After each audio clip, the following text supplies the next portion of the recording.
তাকে ধরে নিয়ে যায়। নিজের জমিতে আর গোয়ালে কাজে লাগিয়ে দিল। জমিদার ছিল খুবই নিষ্ঠুর, কঠোর, দিনরাত মুকেশকে খাটাতো, খাটুনি না খাটলে মারধর। একদিন সকালে মুকেশ ঘুম থেকে উঠতে দেরি হয়ে যায়।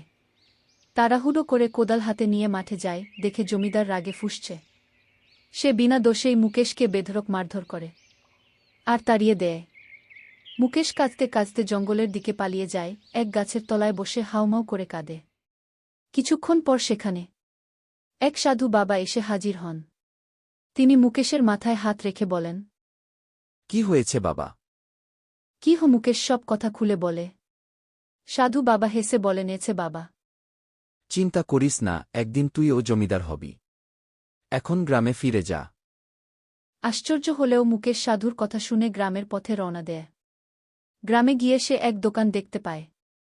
দোকানের মালিক রামচন্দ্র, এক উদার ও সজ্জন ব্যক্তি।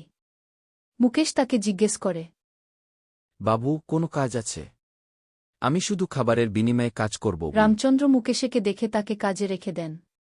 কয়েক মাসের মধ্যে রামচন্দ্র মুকেশের পরিশ্রম, সততা আর ভালো ব্যবহারে মুগ্ধ হন। এদিকে একদিন সেই নিষ্ঠুর জমিদার রামচন্দ্রের কাছে আসে। হঠাৎ সে দেখে তার সেই পুরনো দাস মুকেশ এখানে সম্মানের সঙ্গে কাজ করছে। সে রেগে গিয়ে চিৎকার শুরু করে, কিন্তু রামচন্দ্র সব শুনে শান্তভাবে বলেন, তুমি ওকে অন্যায়ভাবে শোষণ করেছ, আর আমি ওর মধ্যে একসাথ মানুষকে পেয়েছি।